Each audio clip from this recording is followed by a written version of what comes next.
నమస్తే తెలంగాణను చూద్దాం. నమస్తే తెలంగాణ పత్రిక పరిస్థితి చూద్దాం. ప్రధాన అంశాలు ఏమున్నాయి నమస్తే తెలంగాణలో? ప్రభుత్వ పథకాలు, సంక్షేమ కార్యక్రమాలు, అధికారిక ప్రకటనలు. ఇవి ఎందుకున్నాయి?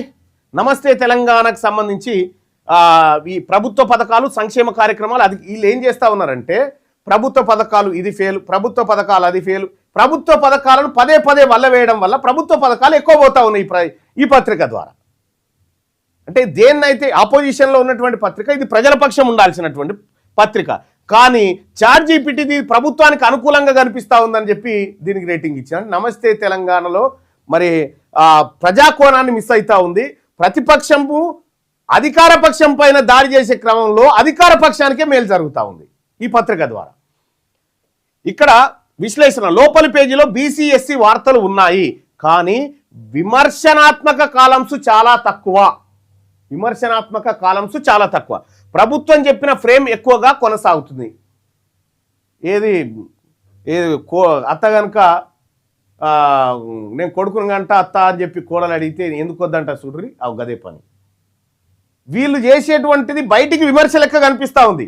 బయటికి నమస్తే తెలంగాణ పత్రిక ఇక ప్రభుత్వాన్ని చీల్చి చెండాడినట్టు కనిపిస్తూ ఉంది. కానీ అల్టిమేట్గా దాని రిజల్ట్ ఏమవుతుందంటే, ఇప్పుడు సపోజు రేవంత్ రెడ్డి గారు ఒక స్కీమ్ ప్రారంభించిండు. ఆ స్కీమ్ గురించి ప్రచారం చేయరా అంటే ఎవడు ప్రచారం చేయడు. కానీ ఆ స్కీమ్ పేరు పెట్టి స్కీమ్ బాగాలేదు, స్కీమ్ బాగాలేదు, స్కీమ్ బాగాలేదు అని పేరు 10 సార్లు చదివే వరకు అది ప్రజల్లోకి పోతుంది. ఈ నమస్తే తెలంగాణ చేసిన కథకి ఇది. అందుకోసమే ప్రభుత్వం చెప్పిన ఫ్రేమ్ ఎక్కువగా కనిపిస్తూ ఉంది. భాష అధికారిక ప్రభుత్వ భాష వాడుతూ ఉంది. ఇది పక్షపాతంగా ఉందంటే ప్రభుత్వానికి అనుకూలంగా ఉందని చెప్తా ఉంది చాట్‌జీపీటీ. ఈ రేవంత్ రెడ్డి గురించి, రేవంత్ రెడ్డి పథకాల గురించి నమస్తే తెలంగాణ ఎక్కువ మాట్లాడుతూ ఉందనేది దీని సారాంశం. సో ఇక సామాజిక న్యాయం పైన ఫోకస్ పెట్టిందంటే 5 స్టార్కి 4 స్టార్స్ ఇచ్చింది. బీసీ ఎస్సీ ఎస్టీ స్పేస్ ఏమన్నా ఉందంటే 5 స్టార్కి 4 స్టార్ ఇచ్చింది.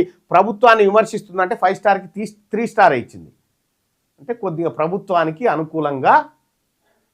ఇప్పుడు రాజుగారి మొదటి భార్య మంచిది కాదంటే చిన్నది మంచిది అన్నట్టే కదా, ఆ టైప్లో అవుతుంది అన్నట్టు ఈ కథ.